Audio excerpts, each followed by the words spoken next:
Astro साधना cosmic healing centre मध्ये तुम्हा सगळ्यांचं स्वागत आहे.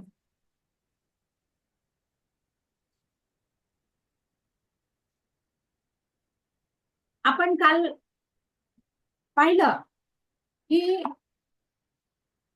एनर्जी ऍक्टिव्हेट केली आणि एनर्जी बॉल तयार केला.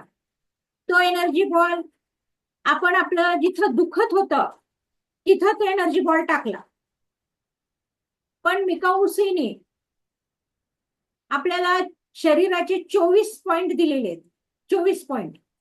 आणि त्या 24 पॉइंटवर जर आपण हे एनर्जी बॉल टाकले रोज, मग आता 24 एका पॉइंटला 3 मिनिट तरी आपल्याला हिलिंग करावं लागतं. मग असं म्हटलं तर 72 मिनिट लागतात. म्हणून आपण एका दिवसाला म्हणजे 1 तास आपण त्यासाठी काढू नाही शकत, सव्वा तास.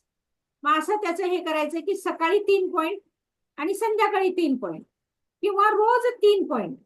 आपल्याला जसा वेळ असेल तसा आपण त्या पॉइंटला हिलिंग करायचं. सेम प्रोसेस करून आपण त्या पॉइंटला हिलिंग करायचं. मी तुम्हाला ते पॉइंट शेअर करते म्हणजे तुमच्या लक्षात येईल.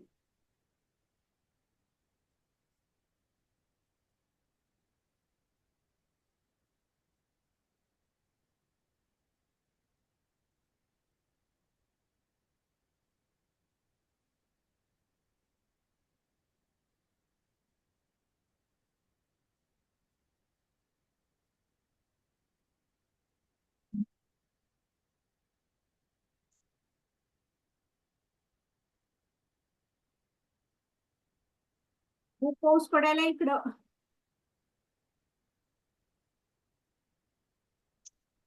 हा, तर हे पॉइंट आहेत. ह्या पॉइंटवर हे प्रत्येक एक एक पॉइंट आहे. 1 2 ही अशी 24 पॉइंट आहेत हे सगळे मिळून. तर ह्या 24 पॉइंटवर इथं दाखवल्याप्रमाणे हात ठेवून जर आपण हिलिंग केलं तर आपल्याला ते दुखणं कधीच येणार नाही. कुठलीच दुखणे आपले राहणार नाहीयेत.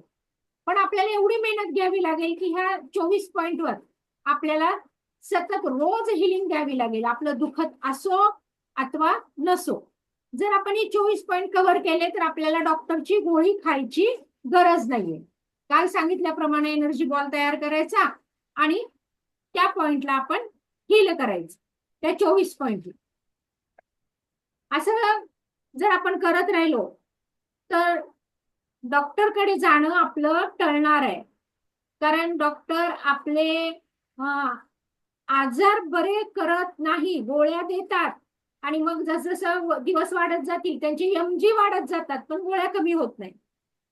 असं कोणी आतापर्यंत त्यांच्या म्हणजे गोळ्या आपण घेतो, कधी आपला बीपी कमी झाला नाही, कधी आपली शुगर कमी झाली नाही किंवा कुठलाच आजार आपला असा पूर्णतः समूळ नष्ट झालाय असं होत नाही. त्याचं कारण ह्या औषधाने आजार बरे होत नाहीत. फक्त इमर्जन्सीसाठी दवाखाना गाठायचा. छोट्या मोठ्या दुखण्याला अजिबात दवाखाना आपण गाठायचा नाहीये. हे जे पॉइंट आहे त्या पॉइंटला रोज जर तुम्ही हिल केलात तर तुम्हाला दवाखान्यात जायची वेळ येत नाही. हे 24 पॉइंट आपल्याला मिकाऊसीने दिलेले आहेत आणि त्या 24 पॉइंटला आपल्या पद्धतीने म्हणजे आपल्याला जसा वेळ भेटेल, दिवसातून 2दा 1दा 3दा जसा वेळ भेटेल तसा आपण हिलिंग त्यांना द्यायचे त्या पॉइंटला. आता आपण बघणार होतो आवरा. प्रत्येक व्यक्तीला या ब्रह्मांडातील या सृष्टीतील प्रत्येक घटकाला म्हणजे ती सजीव असो अथवा निर्जीव असो प्रत्येकाला आवरा हा असतो. कारण ब्रह्मांडाने आपल्या सुरक्षिततेसाठी तो आपल्याला दिलेला आहे. आणि त्याचे 3 लेअर 4 लेअर आपल्या भोवती असतात. ते जर स्ट्रॉंग असतील तर आपल्यापर्यंत आजार अजिबात येत नाही. कारण पहिल्यांदा आजाराची लक्षणं ही कुठं येतात? आपल्या औरामध्ये येतात. जर आपला औरा वीक असेल, आपल्या भोवती जे आवरण आहेत, लेअर आहेत, त्याच्यामध्ये ते येत असतात. 1 मिनिट अजून शेअर करते मी.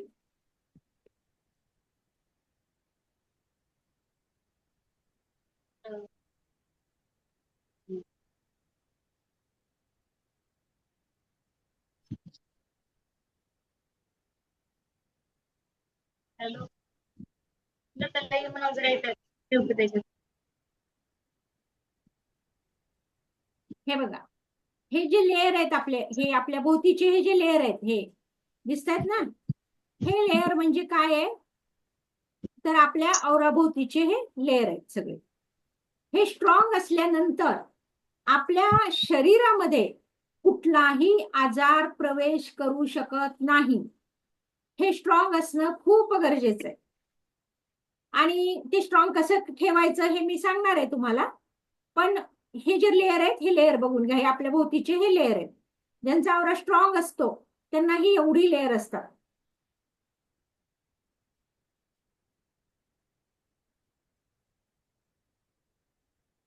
तर आपल्या भोवती हे लेअर परमेश्वराने किंवा या ब्रह्मांडाने दिलेले आहेत.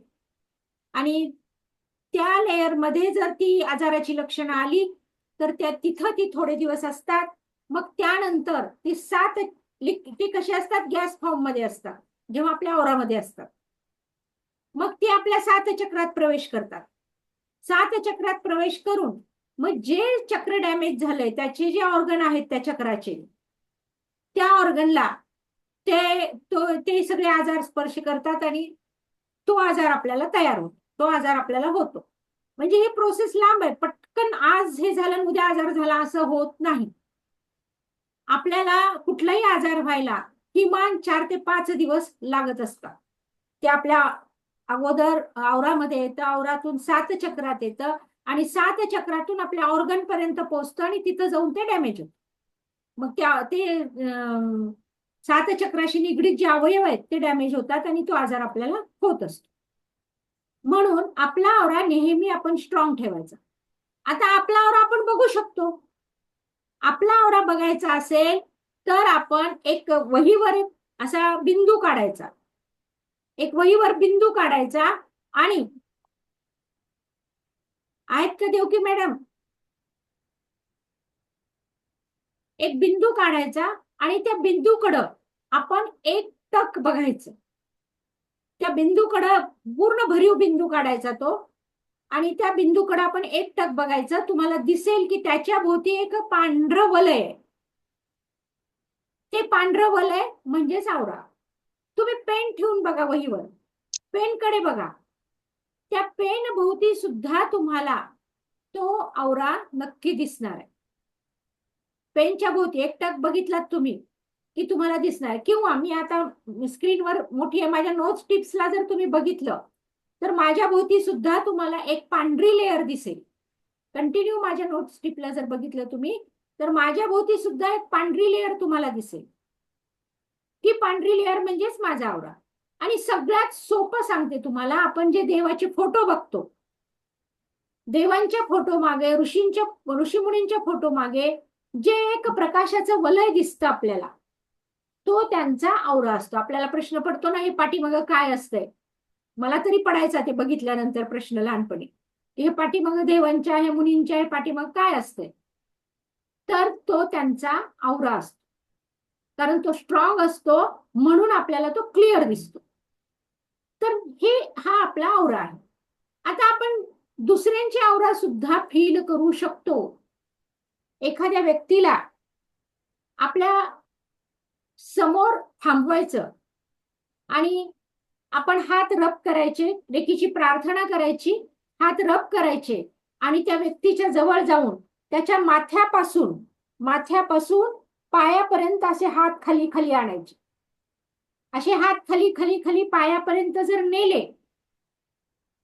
तर तुम्हाला जिथं हात जड लागेल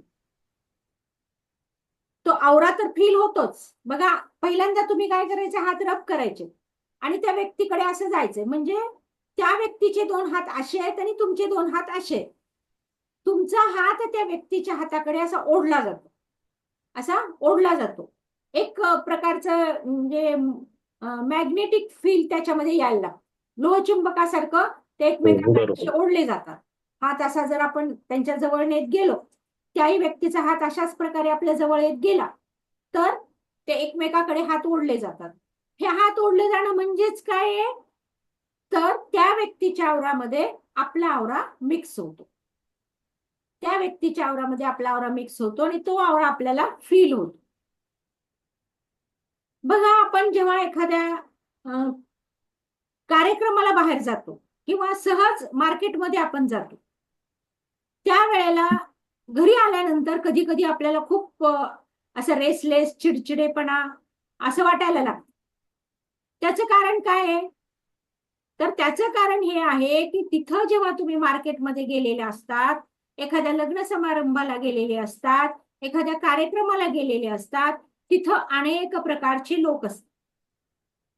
काही लोक पॉझिटिव्ह असतात तर काही लोक निगेटिव्ह असतात. काही लोकांचा औरा स्ट्रॉंग असतो तर काही लोकांचा औरा वीक असतो.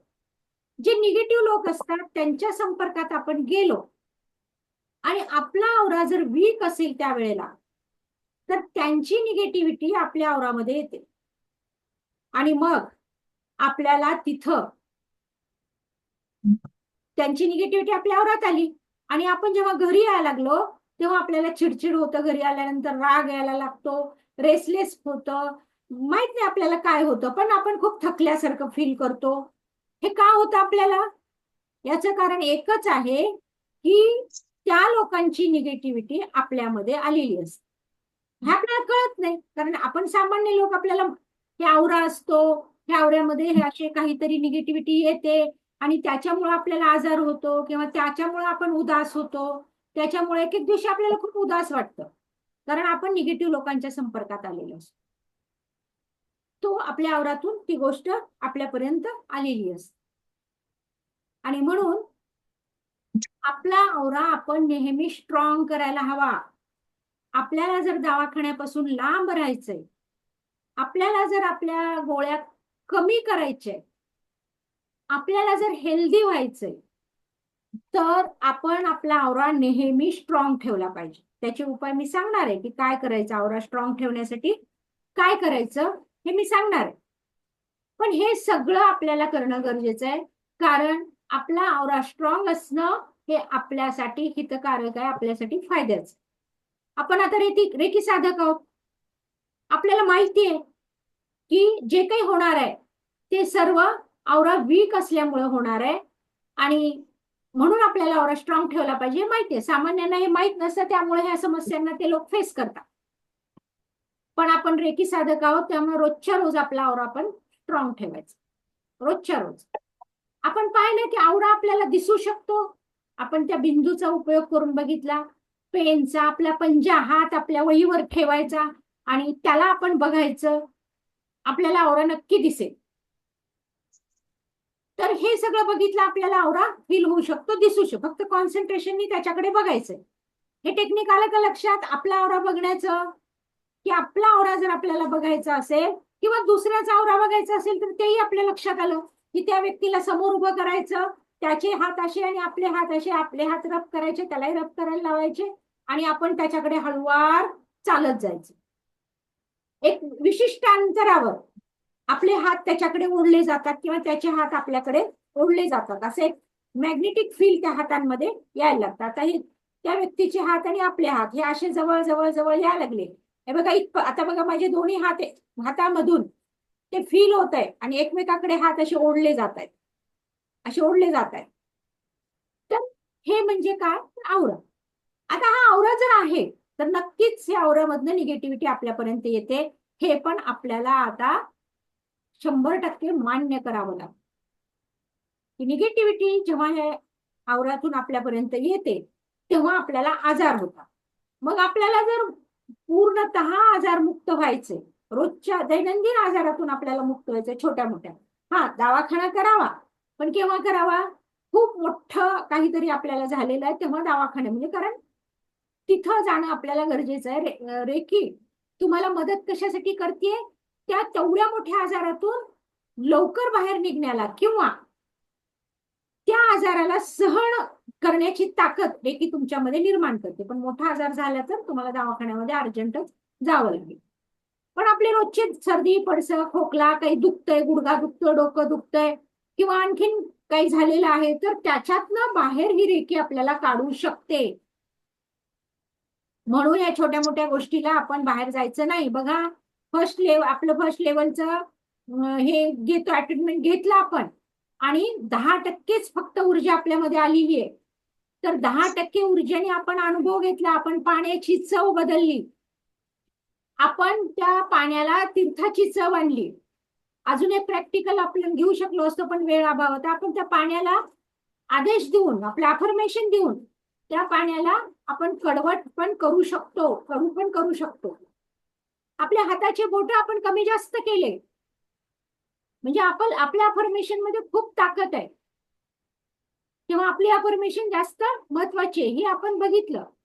आपला आवरा असतो आणि त्या आवरामध्ये निगेटिव्हिटी आल्यानंतर आपण आजारी पडतो हे आज आपण बघतो. आपण दुसऱ्याचा आवरा फील करू शकतो हे बघितलं.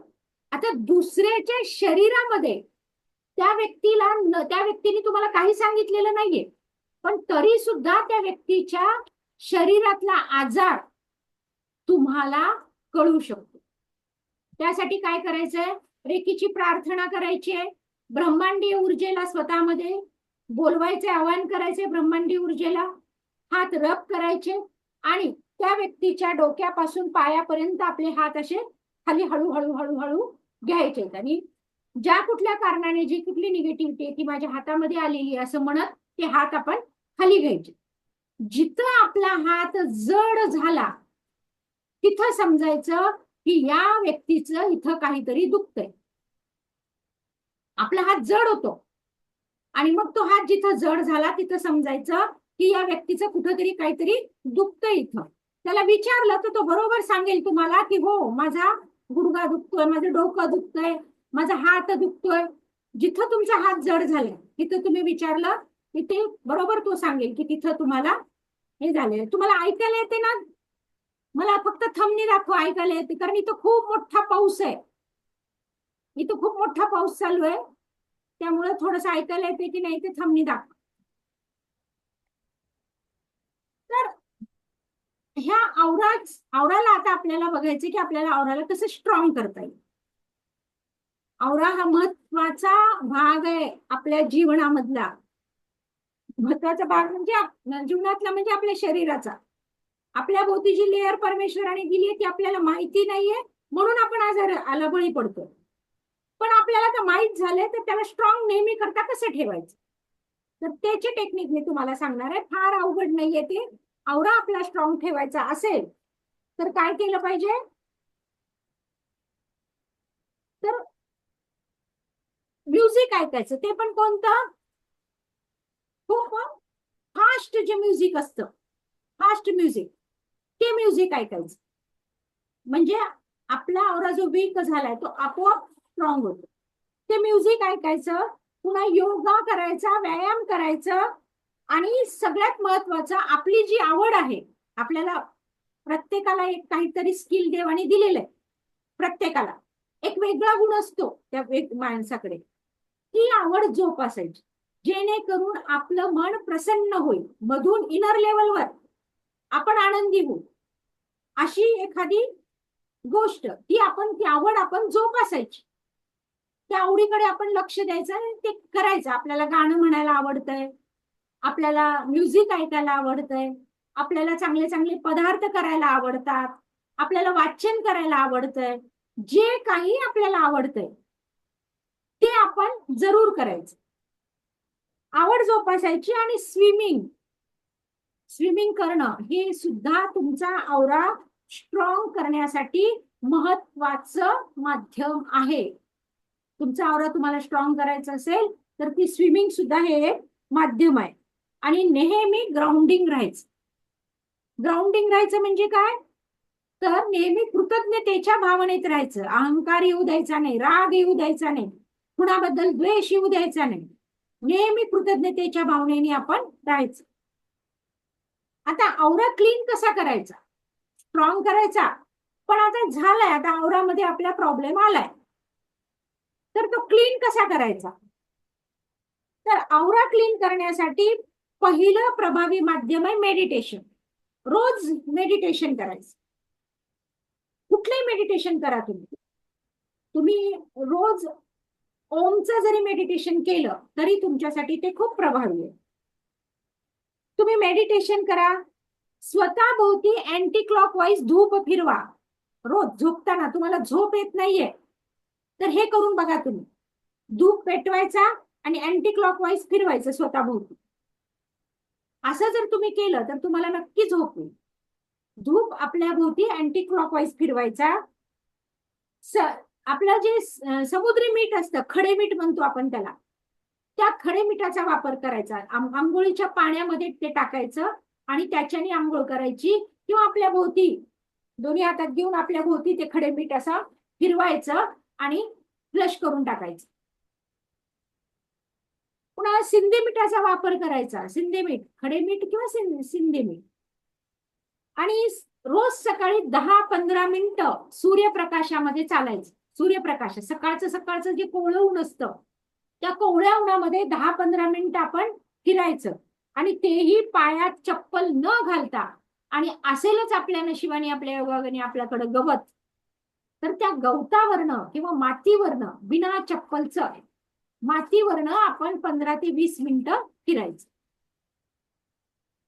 असं केल्याने तुमचा औरा हा क्लीन होतो, स्वच्छ होतो. औरा जिथं कुठे डॅमेज झालेला असेल तो स्वच्छ होतो आणि वर सांगितलेल्या उपायाने तो स्ट्रॉंग होतो. आता औरा वीक असेल तर काय करायचं? सॉरी, काय होतं? औरा जर आपला वीक आहे तर ते लक्षणं कशी बघायची, कसं कळतील आपल्याला ते लक्षण? तर औरा जर वीक असेल आपला तर आपल्याला पहिल्यांदा तर आंघोळ करावी वाटत नाही. आंघोळ करावी वाटत नाही. काही करायचं म्हटलं तरी काही मनात खूप येतं, हे करायचंय, मला उठायचंय, आता करायचंय. पण आपण ते करू शकत नाही. उठतच नाही आपण जागेवर. एका जागेवर बसलो ना की आपण उठतच नाही. खूप रेसलेस होतो, खूप आळशी बनण्यासारखं होतं आपल्याला. इच्छा असूनही आपण काहीच करू शकत नाही. आपला औरा वीक असेल बघा, आंघोळ करा वाटत नाही, काही करायचं म्हटलं तर होत नाही, कोणतंच काम होत नाही. मूड सारखा चिडचिडा आणि निराश राहणं, खूप चिडचिडेपणा आहे. आता औरा वीक आहे हे कसं ओळखायचं एखाद्या व्यक्तीचा? त्या व्यक्तीला दोष देण्यात काही अर्थ असतो का? नाही. आपल्याला, आपण आता रेकी साधक आहोत तेव्हा आपल्याला पटकन लक्षात यायला पाहिजे. एखादा व्यक्ती खूप चिडचिड करतोय आंघोळीला, घरातला व्यक्ती पटकन आंघोळीला उठत नाहीये, त्याची महत्वाची काम आहेत तर ते सारखा उद्यावर टाळतोय, ढकलतोय, असा जर एखादा व्यक्ती करत असेल तर समजायचं की त्या व्यक्तीचा औरा कसा आहे? वीक आहे. निराश असतो तो व्यक्ती नेहमी. आणि निगेटिव्ह व्यक्तीच्या संपर्कात येण्यानं ते निगेटिव्ह व्हायब्रेशन त्याच्यामध्ये आलेली असतात.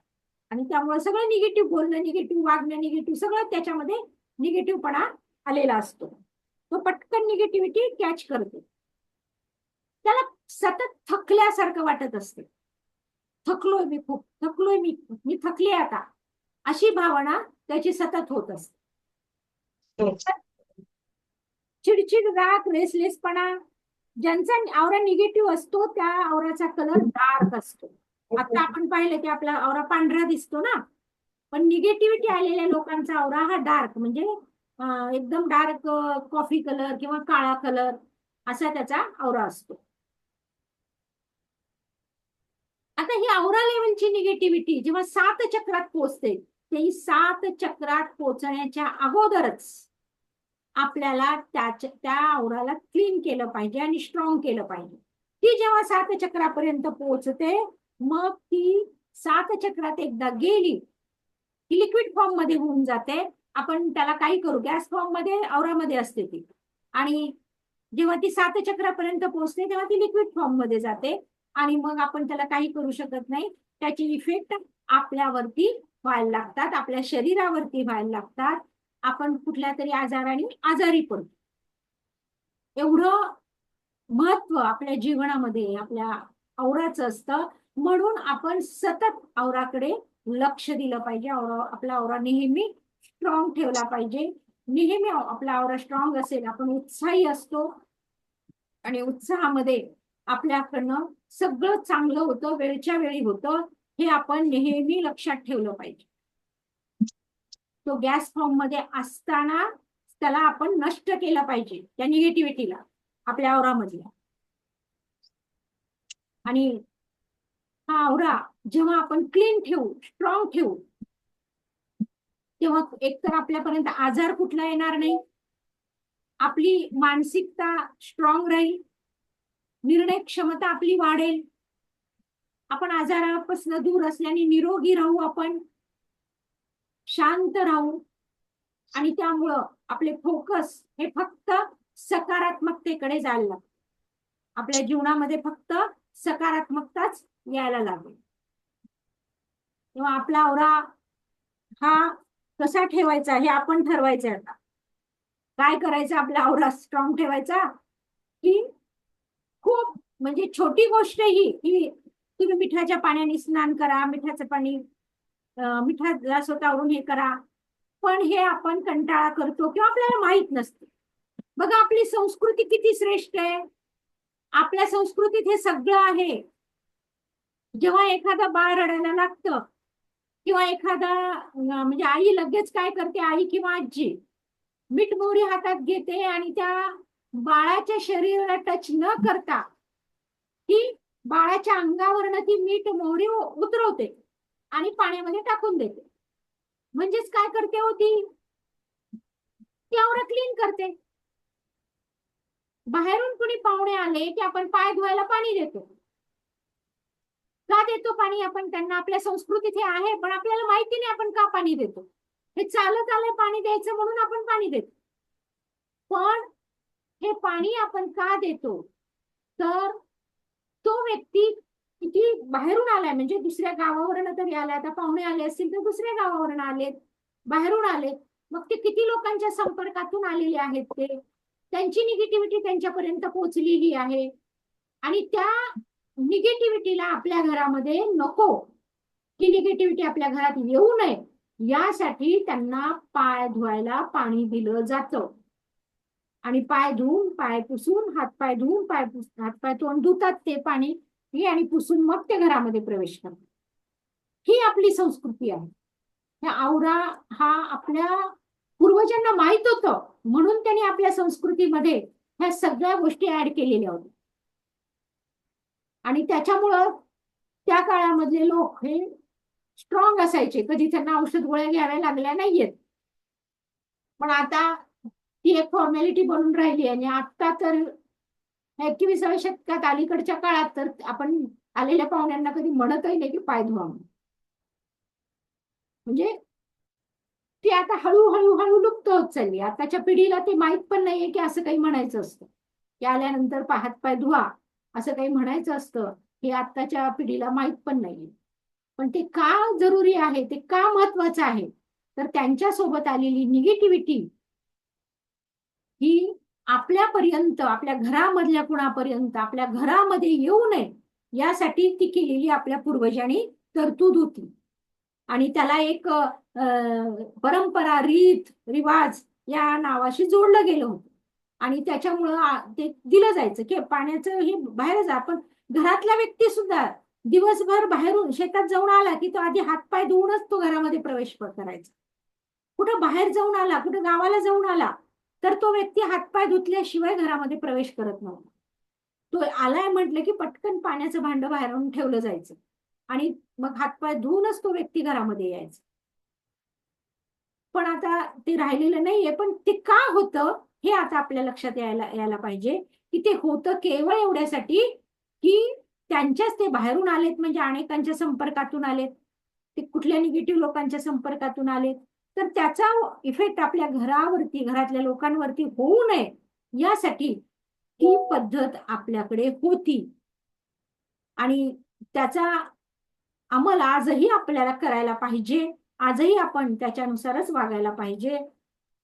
ठीक आहे, आता हळूहळू जेव्हा हे लक्षात यायला लागेल तेव्हा पुन्हा आपली संस्कृती जी आता थोडीशी काय ऑक्सिजनवर आलेली आहे, ती आता पुन्हा अगदी स्ट्रॉंग होऊन समोर येईल. आपली संस्कृती फार श्रेष्ठ आहे बघा. आता आपल्या संस्कृतीमध्ये टोपी घालण्याची, फेटा बांधण्याची जी पद्धत होती ती का होती? कारण आपलं क्राऊन चक्र ही ब्रह्मांडीय ऊर्जा ग्रहण करण्याचा रस्ता आहे. तेव्हा त्या क्राऊन चक्रातून फक्त ब्रह्मांडीय ऊर्जाच प्रवेश करावी, तिथून कुठलीही निगेटिव्हिटी आपल्यामध्ये येऊ नये यासाठी जेंट्स टोपी घालत असत, फेटे बांधत असत, आणि लेडीज डोक्यावरनं पदर घेत असत. बाहेर निघा, घरामध्ये ते कसेही राहतील, पण बाहेर जेव्हा निघत तेव्हा ते डोक्यावरनं पदर घेणं, फेटे बांधणं, हे जे होतं त्याच्या पाठीमागं सुद्धा हेच कारण होतं की आपल्या त्राऊन चक्रातून कुठलीही निगेटिव्हिटी किंवा आपल्या औरातून कुठलीही निगेटिव्हिटी आपल्यापर्यंत येऊ नये, यासाठी ही सगळी केलेली तरतूद. आता मला असं वाटतं की औरा सगळ्यांच्या लक्षात आलेला असावा. औरा म्हणजे काय, तर आपल्या भोवती ह्या सृष्टीतल्या सगळ्या सजीव आणि निर्जीव घटकाला ह्या ब्रह्मांडाने त्यांच्या सुरक्षिततेसाठी एक असं वलय दिलेलं आहे. 4 लेयरचं हे वलय आहे, जे आपल्याला ते सुरक्षित करतं, आपल्यापर्यंत निगेटिव्ह गोष्टी येऊ देत नाही. ही ब्रह्मांडाने आपल्यासाठी केलेली तरतूद आहे. पण कित्येक वेळेला आपल्याला ते माहीत नसतं किंवा माहीत नाहीये. आता रेकी साधकांना ते माहीत झालेलं आहे, पण कित्येकांना ते माहीत नसतं आणि मग त्यांच्या औरा क्षेत्रामध्ये सगळी निगेटिव्हिटी प्रवेश करते. कारण दिवसातला बराच काळ त्यांचा बाहेर जात असतो. बाहेरच्या लोकांमध्ये ते वावरत असतात. मग ऑफिस असेल, मार्केट असेल किंवा आणखीन कुठलंही क्षेत्र असेल, तिथं ते वावरत असतात आणि मग तिथल्या लोकांची निगेटिव्हिटी त्यांच्या औरातून त्यांच्या शरीरात औरात प्रवेश करते आणि औरामध्ये जेव्हा प्रवेश करते तेव्हा ते घरी आल्यानंतर मग चिडचिड करतात, रागराग करतात आणि आपल्याला असं वाटतं की असे का करायले, घरी आलं की त्यांना काय होतं. पण ऍक्च्युअली काय आता लक्षात येतंय ना आपल्याला की का होतं ह्या लोकांना असं, तर त्यांच्या औरामध्ये निगेटिव्हिटी आलेली असते म्हणून तसं होत असतं. तेव्हा आपण हे समजून घ्यायचं आणि पटकन मिठाचा वापर करायचा किंवा आपले कॉफी आणि मीठ हे हातावरती घेऊन आपण हात धुवायचे, पाय धुवायचे, मिठाच्या पाण्याने पाय धुवायचे किंवा मीठ शरीराभोवती ओवाळून किंवा धूप अँटी क्लॉकवाईज शरीराभोवती फिरवायचा की आपली मग सगळी निगेटिव्हिटी ही दूर होते आणि आपल्याला फ्रेश वाटायला. बघा बाहेरून आलो आणि आपण हातपाय धुतले तरी नुसते तरी आपल्याला फ्रेश वाटतं. आल्या आल्या जरी नुसते आपण हातपाय धुतले तरी आपल्याला फ्रेश वाटतं. त्याचं कारणच हे आहे. तर आज आपण पाहिलं की आपल्याला मिकाऊ सुईने 24 पॉइंट शरीराचे सांगितलेले आहेत. ते 24 पॉइंट आपण जर रोज हील केले, काल जे पाहिलं आपण की आपला एनर्जी बॉल कसा तयार केला आपण आणि त्या एनर्जी बॉलला आपण दुखणाऱ्या भागावरती ठेवलं, तसाच एनर्जी बॉल तयार करायचा आणि आपल्याला जिथं दुखतंय तिथं तो एनर्जी बॉल आपला ठेवायचा. आता प्रत्येक ठिकाणी हील करायला 3 मिनिटं लागतात. एकाच दिवशी हे सगळं होत नाही म्हणून, कारण आपल्याकडे एवढा वेळ नसतो स्वतःसाठी काढायला. पण 1 तास जर प्रत्येक व्यक्ती स्वतःसाठी काढला तर तो खूप म्हणजे आयुष्यामध्ये तो खूप स्ट्रॉंग राहू शकतो. कुठल्याही आजारापासून तो दूर राहू शकतो. तर ठीक आहे, होत नाही आपण गृहीत धरू, काही कारण असू शकतं होत नाहीये, कारण हे धावपळीचं युग आहे. धावपळीच्या युगात अनेक कामं असतात सकाळी सकाळी, त्यामुळे होत नाही. तर रोज 3 पॉइंट किंवा 6 पॉइंट निवडायचे आणि मी आता ह्याच्यावर टाकेन ते ग्रुपवर पॉइंट कोणते आहेत ते, त्या पॉइंटला बघायचं आणि ते जसा हात ठेवलाय, काल आपण बघितलं ना की आपण दुखतंय तिथं हात ठेवला होता, तसाच हात प्रत्येक पॉइंटवर रोज ठेवायचा. रोज 6 पॉइंटवर ठेवलात तरी चालतंय, ठेवायचं. असं जर तुम्ही रोज करत राहिलात तर तुम्हाला कुठलंही दुखणं तुमच्यापर्यंत येणार नाही. कधीच काही तुम्हाला दुखणार नाही, याची पूर्ण खात्री आहे मला. आता आपण बराच सिलेबस कव्हर केलेला आहे. औरा बघितला. आता आपल्याला फक्त 7 चक्रांची ओळख करून घ्यायची आहे. ती आपण 7 चक्रांची ओळख उद्या करून घेऊ आणि एक छानसं मेडिटेशन आपण उद्या घेऊया. त्या अगोदर मी आता तुम्हाला सेकंड लेवल बद्दल थोडंसं सांगतेय. 7 चक्र आणि मेडिटेशन, उद्याचं मेडिटेशन खूप छान असणार आहे.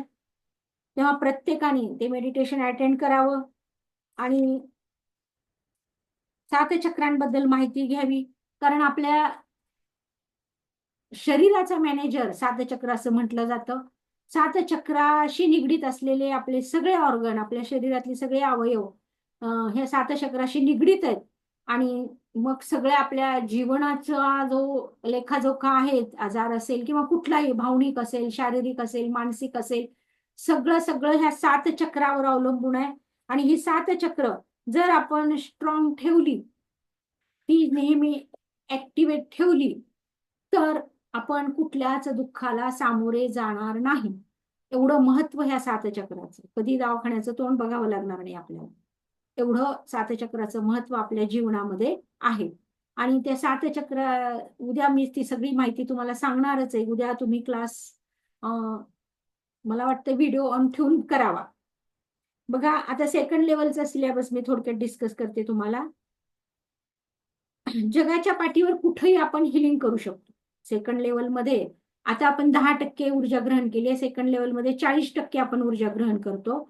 आणि त्या 40%नी आपण जगाच्या पाठीवर कुणी कुठेही असेल तरी आपण त्याला हील करून त्याचा आजार बरा करू शकतो.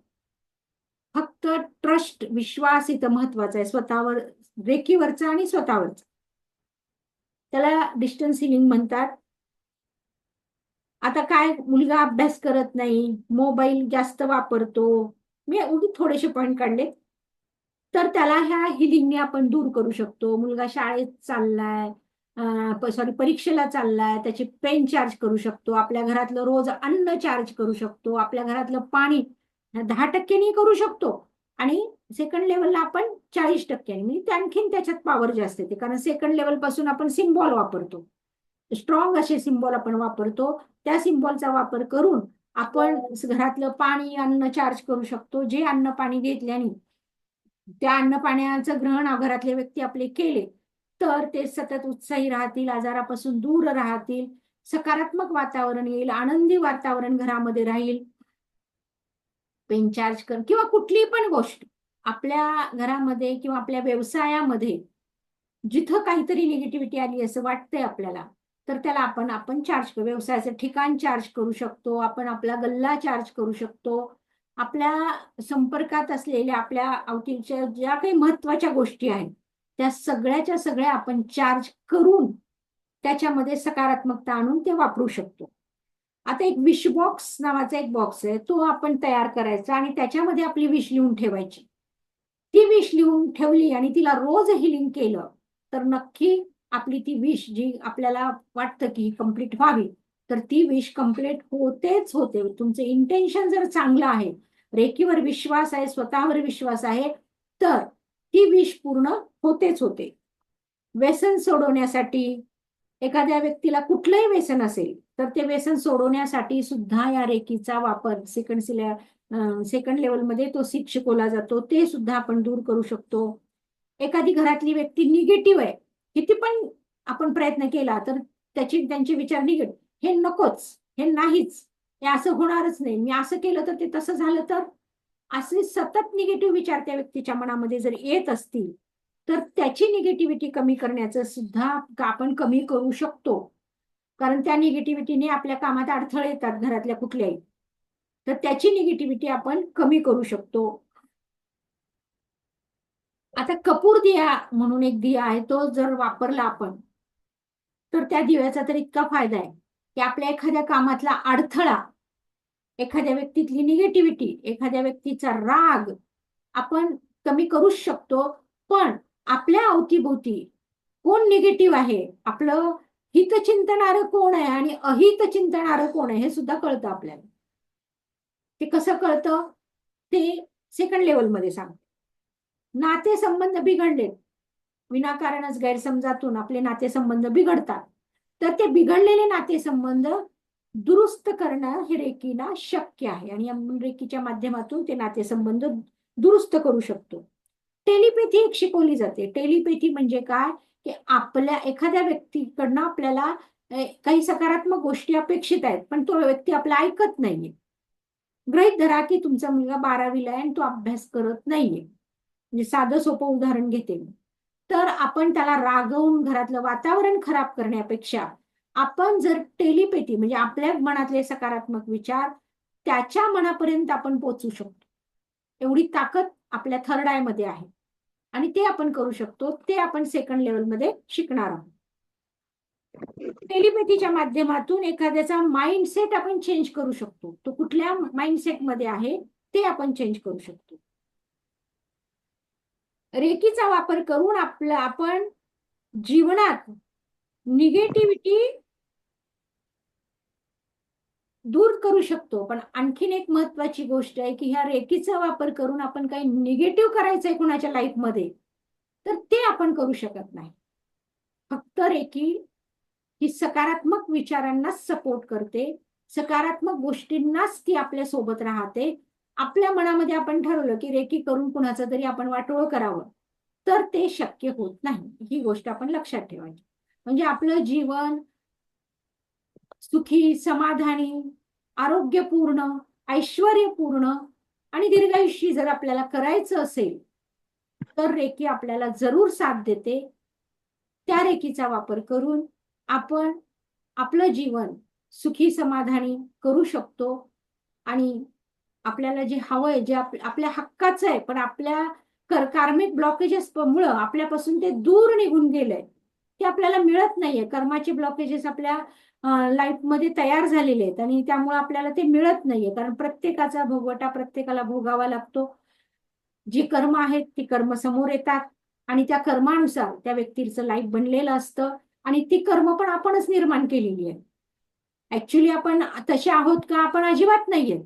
पण आपला हव्यास, आपलं राग, आपली लालसा, आपली इच्छा, काल आपण बघितलं सगळं की हे का होतं. जे मी कंसनी पाच तत्व जी सांगितली आपल्याला, त्या पाच तत्वाचा अभ्यास करताना आपण बघितलं की ह्या सगळ्या गोष्टी आपल्यामध्ये का येतात. तर आपल्यामधली ईर्ष्या, आपली संकुचित वृत्ती, ह्या सगळ्यांमुळं आपण ह्या कर्माला सामोरे जात असतो. हे कर्माचे ब्लॉकेजेस तयार होतात. अगोदर रेकी ही कर्माचे ब्लॉकेजेस नीट करते आणि मग ते पूर्ण कर्माचे ब्लॉकेजेस दूर झाल्यानंतर ते आपलं राहिलेलं काम रेकी पूर्ण करते. 100% पूर्ण होते. फक्त वेळ कमी जास्त लागू शकतो. त्या ब्लॉकेजेसमुळे वेळ कमी जास्त लागू शकतो. पण ते काम होतं म्हणजे होतं. तर असा हा सेकंड लेवलचा सिलेबस आहे, जिथं तुम्हाला 40% ऊर्जा मिळणार. तर उद्या आपण पाहणार आहोत 7 चक्र आणि 7 चक्रावरचं मेडिटेशन. तेव्हा आपण आता थांबूया. कारण मोठ्याने बोलून त्या पावसाच्या आवाजामुळं खूप मोठ्याने मला बोलावं लागलं आणि ते मोठ्याने बोलून थोडा माझ्या घशाचं थोडं हे झालेलं आहे. तेव्हा आज आपण थांबूया आणि उद्या आपण परत भेटू 3 वाजता. तुम्ही मला ऐकून घेतलं त्याबद्दल तुमचे कोटी कोटी आभार. रेखी माता तुमच्या जीवनामध्ये परमसुख, समाधान, आरोग्य, ऐश्वर आणि दीर्घायुष्य प्रदान करो, हीच रेकी चरणी प्रार्थना. रेकी अमृत, रेकी अमृत, रेकी अमृत. धन्यवाद.